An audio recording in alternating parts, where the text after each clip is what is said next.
Paramashivoham Om Nithyananda Paramashivoham Om Nithyananda Paramashivoham Om Nithyananda. Yes. Now settle down. If you have the thermometer available, measure your temperature again and confirm the reduction of your body temperature. As you conclude this round of the power manifestation and get ready for the next session, as you dive deeper into root patterns and how to burn them, how to complete them, and how to finally step out of these deep-rooted incompletions.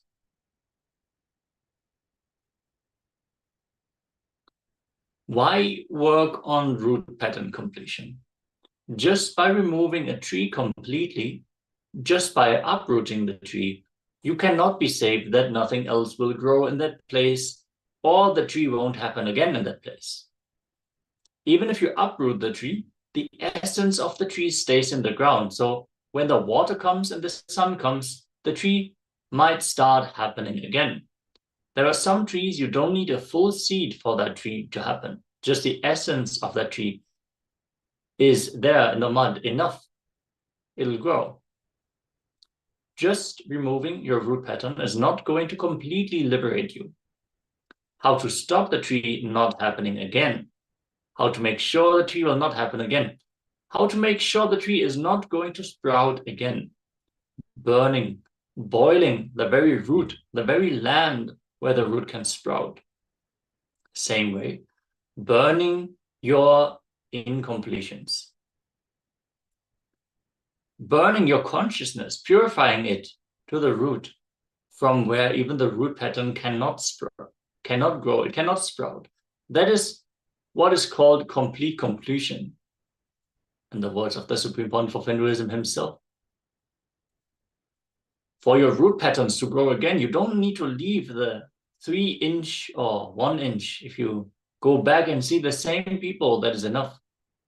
If you see the same people who are responsible for your root pattern, that is enough.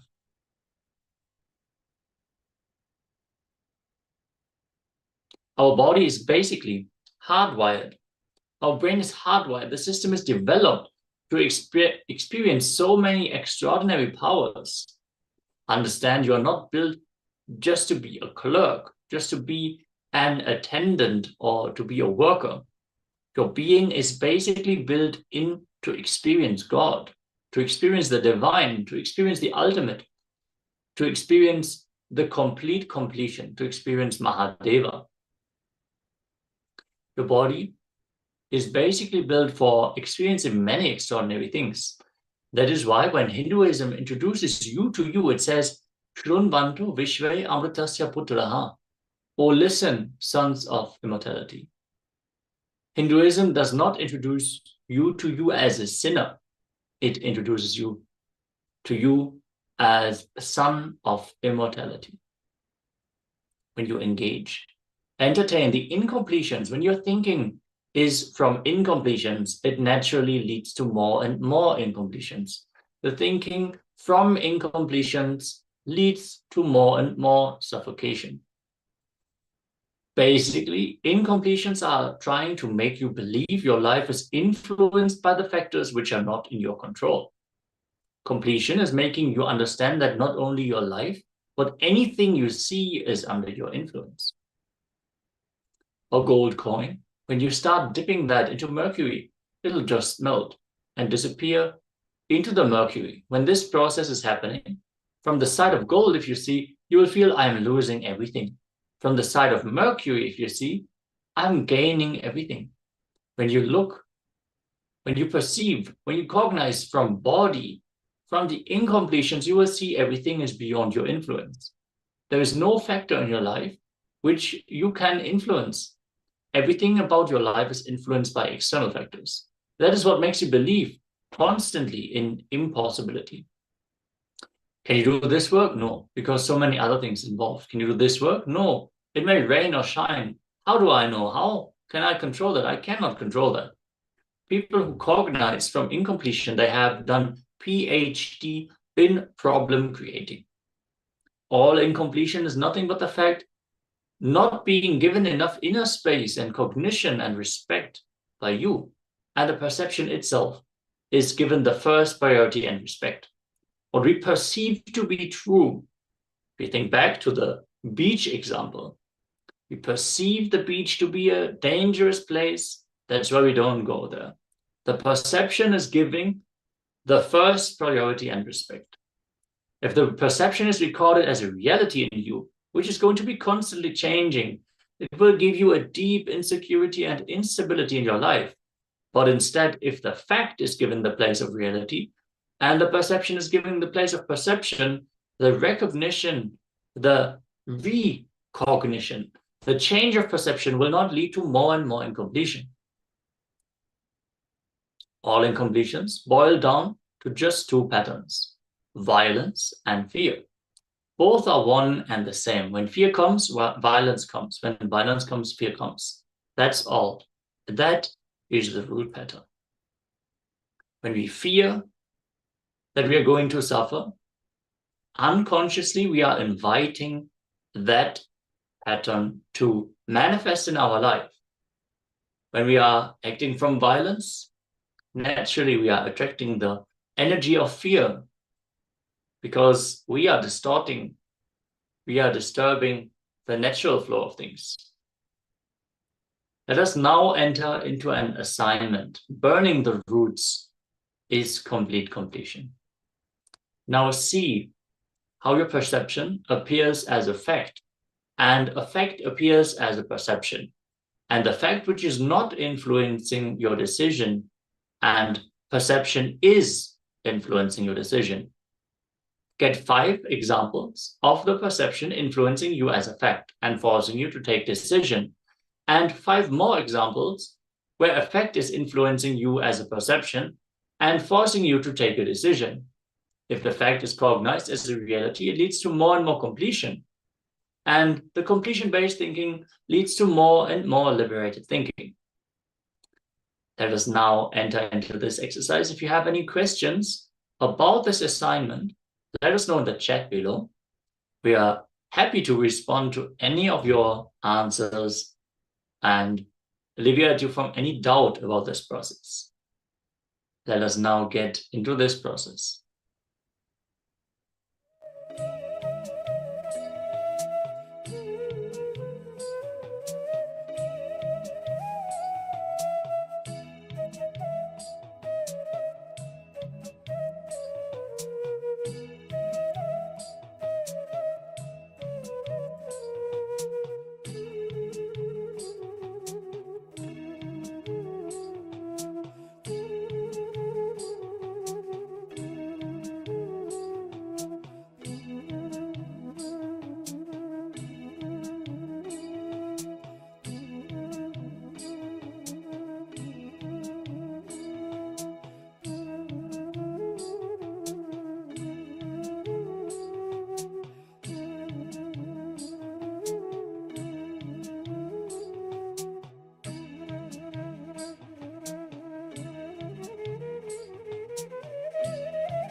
Yes. Now, bringing the space of completion. Bringing the space of completion in every thought, every word, every action, every feeling, and every moment of living is enlightenment. Now pen down the first inner image, the first outer image, and the first other's image, which made you powerless. You have identified this in the previous meditation. Please elaborately write. Not just 3 statements, write the whole incident elaborately. Where were you? What was the dress you were wearing? What was the smell of the area? What were the people involved in the incident? What was their dress? How was your hairstyle? What was their body language? Right? Like a drama script. Let us enter into this exercise sincerely. This is really going to help you to break out of the restricting thought patterns. Let us now enter into this exercise.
Yes. Now settle down as we are going to continue the completion process throughout multiple sessions today. Settle down and get ready for the next round of the power manifestation. Today, we are manifesting the power of increasing the heat, increasing and decreasing the temperature. Requesting everyone to please come to a meditative space as we are going to listen to the Shastra Pramana first. The Shastra Pramana from the Shiva Samhita goes as follows. Iksha Shakti Ruma Kumari. Bhagavan Paramashiva says, his will is the energy of Shiva and it is called Uma, the independent power of Paramashiva, and it is called Kumari, the cosmic energy that plays. This power is what we are manifesting as we entering the Nirvikalpa Samadhi, the state beyond thoughts, beyond the ups and downs, in oneness with Paramashiva incarnate, Swamiji himself. His powers simply manifest through us. So sit in that sweet oneness with Swamiji. Visualize his smiling face in your inner space and request him, Swamiji, please decrease the temperature of my body, as this is the power that we are manifesting in this round. Sit in that space, that bhava, embodying Paramashiva as you chant the Mahavakya, the cosmic passcode, directly granting the access to KAILASA. Sit with your head like in spine in a straight line. Join your hands in Namaskara Mudra and vibrate with the Mahavakya. Om Nithyananda Paramashivoham. Om Nithyananda Paramashivoham. Om Nithyananda Paramashivoham. Keep humming or chanting the Mahavakya intensely as you manifest this power. Nithyananda Paramashivoham. Om Nithyananda Paramashivoham. Om Nithyananda Paramashivoham. Om Nithyananda Paramashivoham. Om Nithyananda Paramashivoham. Om Nithyananda Paramashivoham. Om Nithyananda Paramashivoham. Om Nithyananda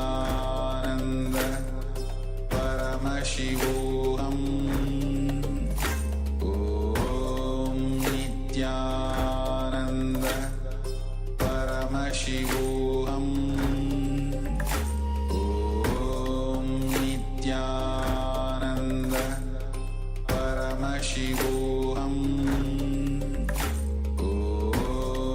Nithyananda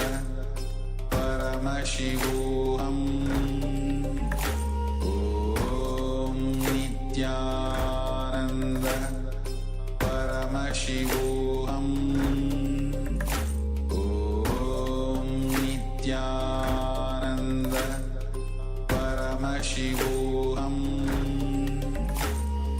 Om Nithyananda Paramashivoham. Om Nithyananda Paramashivoham. Om Nithyananda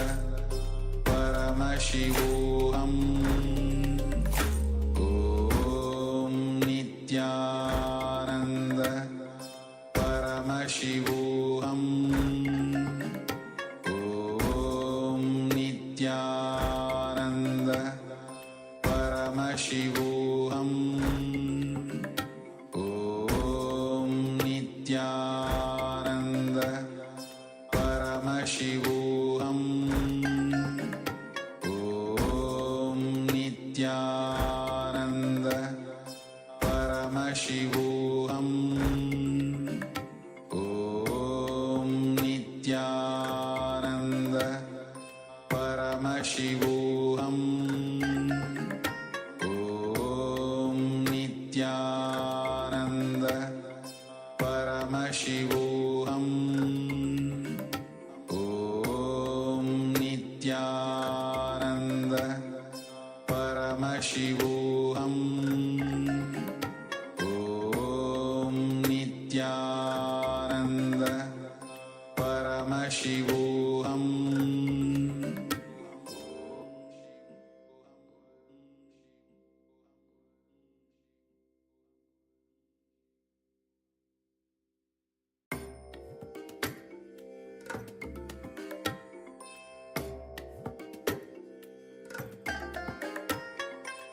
I bless you all.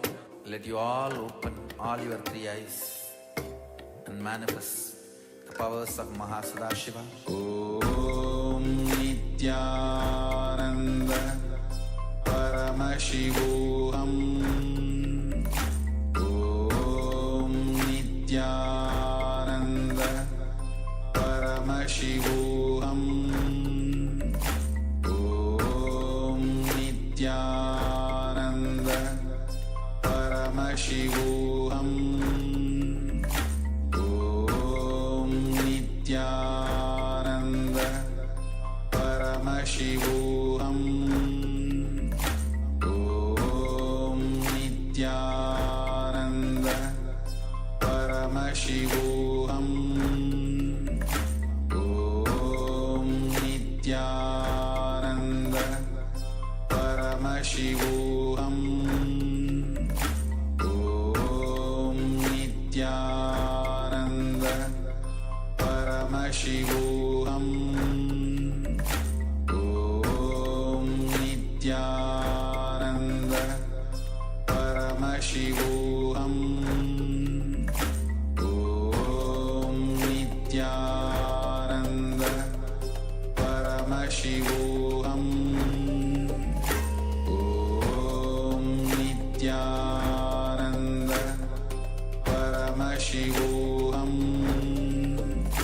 Om Nithyananda Paramashivoham. Om Nithyananda Paramashivoham. Om Nithyananda Paramashivoham. Om Nithyananda Paramashivoham. Om Nithyananda Paramashivoham. Om Nithyananda Paramashivoham.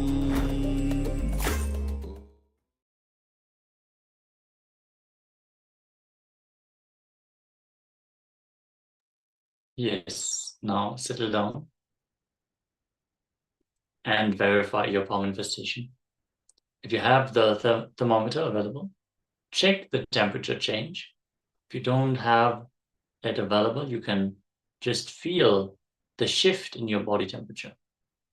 Let us know your experience from this power manifestation, which is a very exciting power, and we're going to go through various different levels today. With this, let us get ready to continue to learn about the power of completion, how to reclaim our life through completion, which is the topic of the entire day.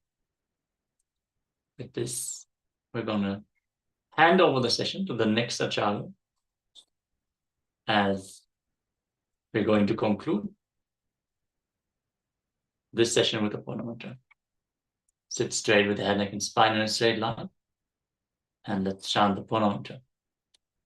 Om Purnamadav Purnamidam Purnat Purnamudachyate Purnasya Purnamadaya Purnamevavashishyate. Om Shanti Shanti Shanti. Hari Om Datsat. Sarvam Bhagavat Shri Nithyananda Paramashiva Bharukarpanamastu. Om Nithyanandam. Thank you all, Nithyanandam. Let us now listen to the revelations from the Supreme Pontiff of Hinduism himself, as we are going to watch a video on the jnana, the knowledge about how to reclaim our life through completion.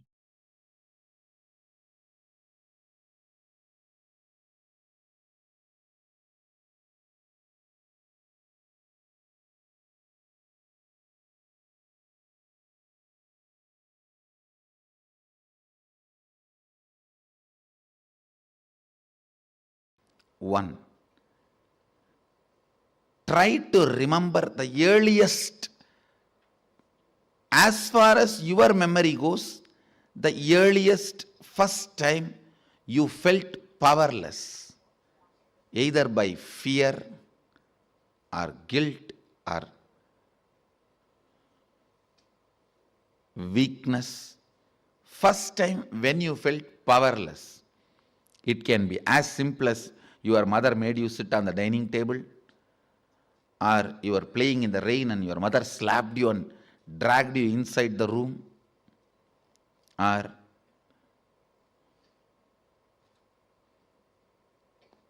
just a stone thrown by your friend or your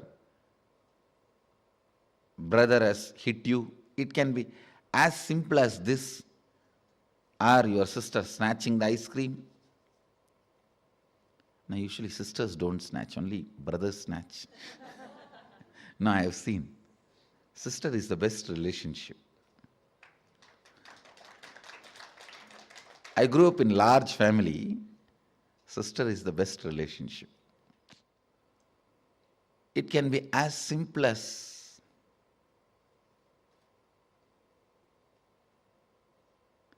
your mom gave one sweet extra to your younger brother. Your dad gave one cloth or jewel extra to your younger sister. It can be anything. First time when you felt powerless, what was your inner image? Means, what did you tell about you to you? What was your outer image? How you showed you to others? How you reacted to that situation? And what was your life image? Means, how did you judge others or life at that moment? Listen, what was your inner image? What was your outer image? What was your life image at that moment? It is almost like a surgery. You have to now cut yourself and see. It's a surgery, literally, because now you will remember an incident which happened at the age of 8. When you try to find out, open that incident, suddenly you will remember something which happened at 6. When you cut and start remembering that incident, suddenly it will open up something which happened at the age of 3. Earliest memory.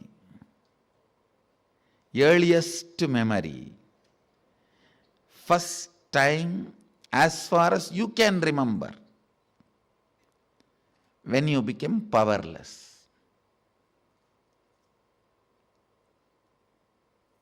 Actually, you will be surprised, because I'm going to blow prana into you. Means awaken your pranic energy. You will remember the memories you never thought, you never imagined. You will be able to remember. Actually, only now you will see directly what I can do to your mind. You will suddenly remember the deepest layers of your memory. You may even remember what happened during your birth, and even those scenes you may start seeing. Actually, I am going to blow prana into your navel center. You will be there only, I will be here only. I will be awakening you. See, the navel center, that means your umbilical cord connection with your mother, that is the zone stores earliest memories. And if that awakens, means Kundalini enters into that navel zone, suddenly you will see from your birth, when they cut that umbilical cord, from that you will start remembering the memories. How many of you understood this example? When the child is dragged, there are 3-4 rules. Always root pattern will be formed before the age of 7. So the first incident you find will be before the age of 7. If it is after 7, you will have to dig out and you will find it. Always the incident will be before the age of 7. That's one. Second, all major sufferings, whether it is physical or mental, you go through in the life will be connected to that root pattern. It is the root pattern responsible for serious physical or mental sufferings you go through. It starts only from there. And blessed are those who complete with their root pattern when they are young or before it manifests as any serious disorder.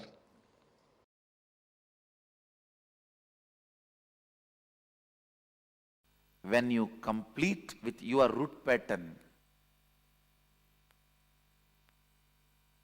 the collective, your family's root pattern will stand in front of you. Complete that. Then collective, your society's root pattern will stand in front of you. Complete that. Then collective, your country's root pattern will stand in front of you. Complete that. Then collective, the global root pattern will stand in front of you. Complete that. Then collective, whole beings, not just human, all beings' root pattern will stand in front of you. Complete that. Then the whole universal, the cosmic root pattern will stand in front of you. Complete that. Then you are Sadashiva. So every completion is not completing with one thought pattern, but completing with the whole thought current. With the whole thought current.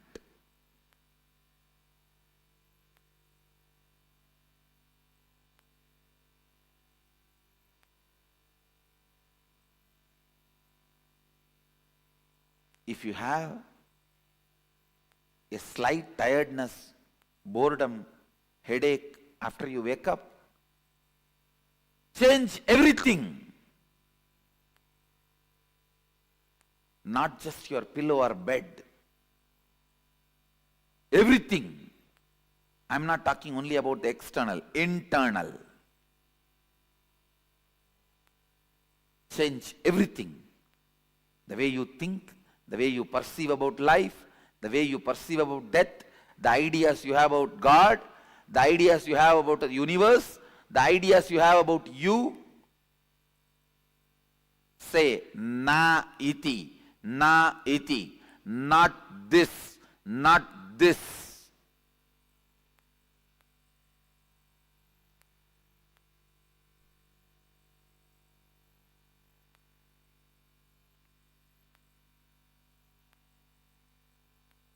The time period you are stuck with one thought pattern is a year, season in your life.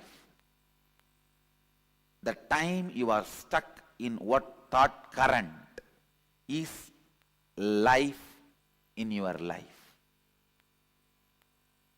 A thought current, the time you spend with one thought current in your long life is one life. Means the time between one life and death. Understand? Your life or death, your lifespan is not defined based on the number of years you are in a body. It is based on the time you spend with one thought current. That is why whenever you complete certain thought current and enter into a new thought current, whenever you are initiated into a new thought current, Vedic tradition calls you newborn.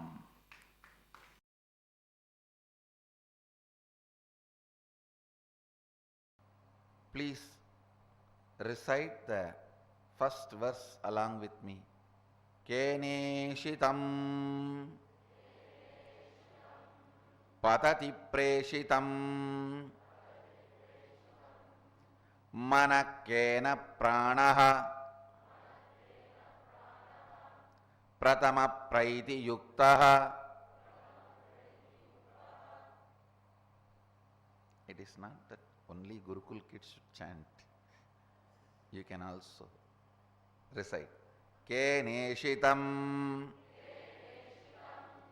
preshitam manaha kena pranaha pratamaha praiti yuktaha keneshitam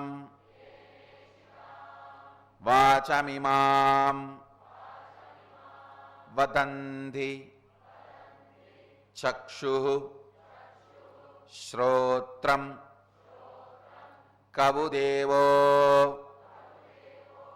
yunakti. Listen. Reciting this sacred verses intensely makes these sacred truths part of your biomemory. That is the reason the recitations play such an important, powerful role. The sacred truths revealed in this verse, by whom willed and caused does the mind go towards its object? It means even before cognizing illusory you question even the parts of illusory you. Listen. Even the question, who am I, has certain level of presumptions, assumptions. You assumed you are a whole and you need to find out who you are. Here, before even that assumption, Upanishad asks you to enter into pure questioning. Understand? First time when you start experiencing inner image, outer image, life image, first time when you start experiencing the root pattern, the root incident, root image. Listen carefully. Root pattern, root incident, root image. If you have false presumption, you are a whole entity, you will allow the root pattern to happen. If you have pure questioning, you will allow the enlightenment to happen.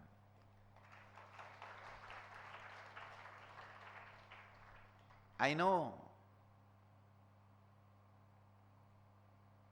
this generation may feel pure questioning at the age of 4, 5, before 7 is not possible. How is it going to be useful for us? No, understand? Because for last few generations, pure questioning was not possible throughout the life. They lost pure questioning throughout the life. That is why now it feels pure questioning before 7 is very difficult. Now, this generation, when you guys start pure questioning, even during some time of your life, your next generation, your DNA, your extension will feel pure questioning before 7. Pure questioning is all about the level of Kundalini Shakti, the level of mitochondria cell energy, which comes to baby from father and mother. If the father and mother are seekers, that DNA gets into the baby. Baby will never have, child will never have root pattern. Even the first time he is put into powerlessness, he will not assume he exists, he will not create the inner image, outer image, life image based on his illusory false I. He will only start looking into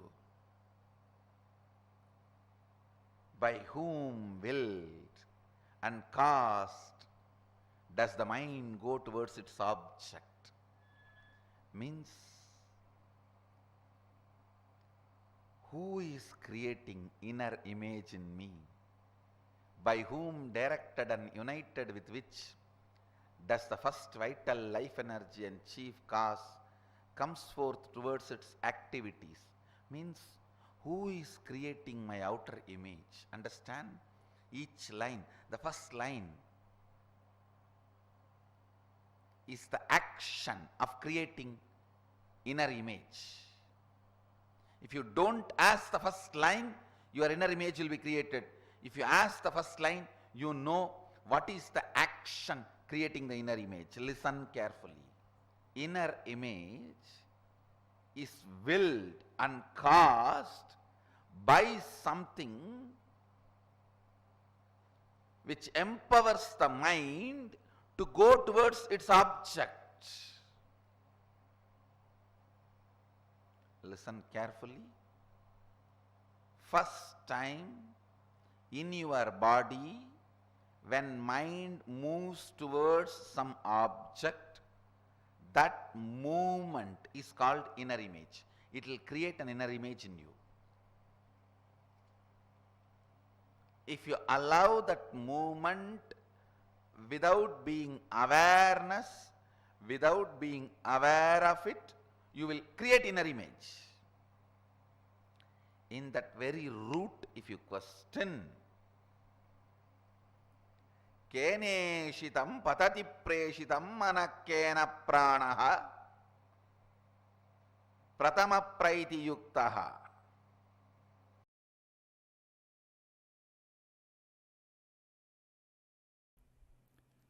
Basic truth. You are the ultimate, even when you manifest all the wrong things, because you manifest. You are manifesting. First statement. Second statement, listen. Listen to the second statement. Decision, will persistence. Decision, will persistence to manifest all the best things is the signs of power manifestation. Listen. Nothing else is needed to be done from your side. Listen to the second statement. Nothing else need to be done from your side other than will persistence. Decision to manifest powers. The second statement I am repeating. Nothing else need to be done from your side other than will persistence. Decision to manifest powers. That is the second statement. Third statement, listen. Listen carefully. Second statement I am repeating. Nothing else need to be done from your side other than simple will persistence and decision to manifest powers. Manifest your ultimate reality as you want to cherish. Actually, even if you are manifesting poverty, at one time you felt poverty is very cute and you decided to manifest, that is why you are manifesting. It is not imposed on you, you manifest it. If you are manifesting ill health, you felt at some time, you visualized it's too cute to be sick and getting attention of everyone. So that is why you manifest. If you are manifesting the victimhood mentality, at one time you enjoyed it, cherished it. That is why you are manifesting. Listen carefully. Everything you manifest, even now, you manifest so. Your decision to manifest. What do you want?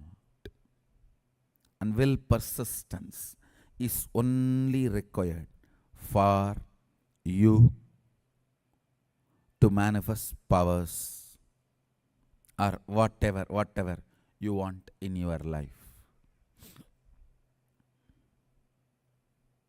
Listen. Third, Sadashiva is required in the form of the Guru just to make these first two statements as reality for you without you being distracted, disturbed by all other stupid theories and theologies. That's all. There will be so many people to tell you are sinner, you are slave, you are ordinary, bound soul, to protect you from all of them, to defend you from all of them, to safeguard you from all those saviors. And to make this first two statement as your reality through Shakti Nipada, only Sadashiva in the form of Guru is required.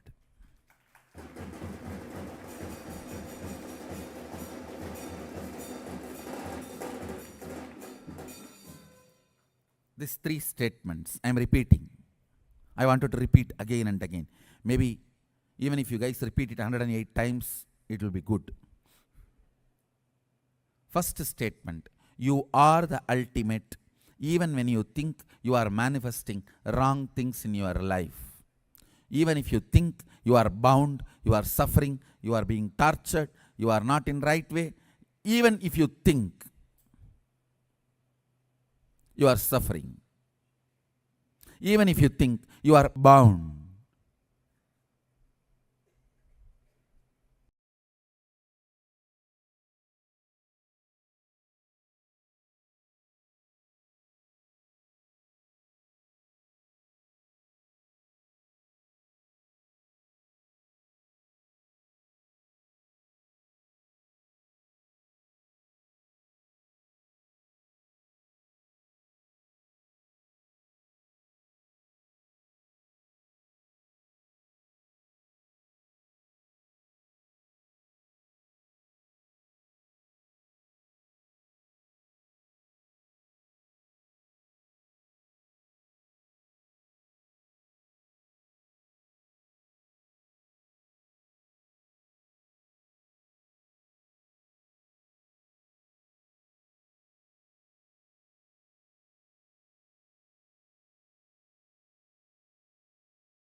Yes. So after such a beautiful and powerful jnana segment conducted by the Supreme Pontiff of Hinduism himself, let us move into the internalization exercise. We'll be actually entering into the completion process, and we'll be doing a very powerful completion process. The key completion process, revealed by Swamiji, and it is the root pattern completion, which is probably one of the most important part of any inner awakening program or Paramashivoham program, because this is the time where you literally open up your whole being to do that surgery on the root of your very ego.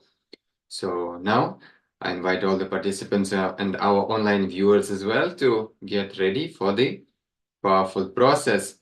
So we'll be entering into it now.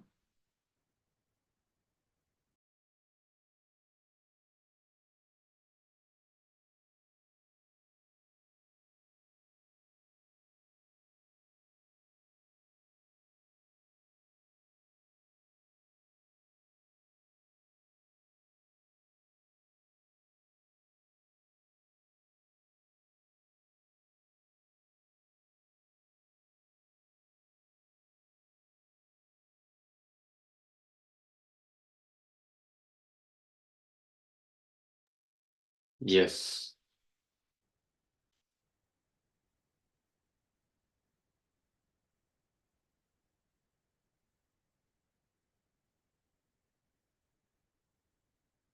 So now let us look into few truths about the root pattern before we enter into the process itself.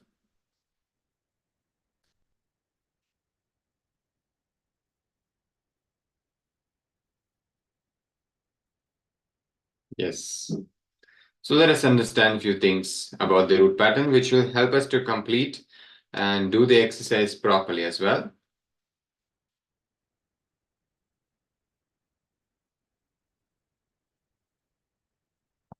Yes, so the first thing that we all need to understand about the root pattern is that the root pattern always is created before the age of 7.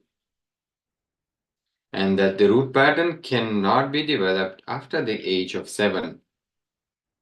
And another important truth that Swamiji is revealing here, that whatever incompletions and patterns we experience in our life, that gets developed, it can be anything, anger, jealousy, or all different, variety of experiences and incompletions that we have. All of that is actually coming out of that root pattern, the first one root pattern that we all carry and that we're all going to be completing today. So now let us see what is an incompletion actually. So our past thoughts, patterns, emotional patterns, various hangovers, residues, which are sitting in our present moment and not allowing us to live our future and suffocating us, are the incompletions. So now we'll be seeing the guidelines for the exercise which we'll be doing. So I'll be projecting the slides for all of you guys so you can see.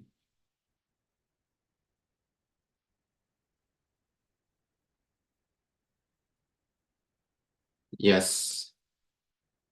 So there are two few parts to this exercise rather. And the first one will be to identifying the earliest incident that made us powerless. Whatever your first incident that made you powerless, you'll be looking in and identifying that incident. Then we'll be seeing our 4 images, which we would have learned before in our sessions. So the first one is inner image, means your belief, an idea you manifested or manifested in during that time when the first incident of the root pattern, when it got developed in you. Then what was the outer image, how you projected yourself to others during that time. Then your life's image, means your beliefs about the outer world and life. And when you try to find out, open that root pattern incident, suddenly you'll remember something which happened to you before. Like if the earliest incident which happened to you, let's say that you're able to remember is at the age of at the age of like 12 maybe, or even like 15. The moment you start remembering that, you remember something which happened in the age of 6 or 7. The moment you start going even deeper into that, you will suddenly remember something which happened in the age of 3. So that's how the process is going. So whatever first incident you're trying to remember, look in more into that incident, and further memories will be getting revealed, and you will be looking into our various 4 different images which we have developed during that time. So now let us have an example of the root pattern, so we have a better understanding also of the root pattern, so we can identify it and complete with it as well. So here is an example Swamiji is giving us. If a child is playing in the rain and mother just slaps him and brings him back and close the door and brings him to the house, right? So the first inner image that the child will develop is that I am powerless, I am weak, orphan, or victim. And the first outer image that the child will develop is always, the outer image always to compensate for that inadequate cognition of powerless, which we have developed as an inner image. So the outer image, he will try to demonstrate, he'll hit the wall, he'll hit the door, he'll cry, he'll throw tantrum, just to demonstrate that I'll show you that I have to survive, I'll show you who I am, So that will be the right image. You always try to be project that you are not your inner image, you're something most of the time opposite to that. Trying to project that I'm powerful. And the life image will be the image it will have about others, like means the first person who is there next to that kid would be his mother, right? So his idea about his mother will be cruel, probably demon. You can't tolerate my happiness. So all this inadequate cognitions and understandings will be created by you at that age as your outer image and life's image. See, also one more important thing we need to understand that now you will be thinking, no, my mother, did the right thing. She cared for me. Otherwise, I would have got cold or probably maybe even died. So she actually cared for me. So, she brought me to the house. But understand that at that time, you would not have had that cognition itself. So so much of, emotional, how Swamiji is saying, emotional patterns, residues, hangovers, all that would have gotten developed in you at that time because of the way you cognized the inner image, outer image, life's image, right? So now we'll be going in and identifying all these things so we can come out of it. So now I'll be projecting you the slide, the next slide with the exercise. So yes, first let us start identifying that incident. So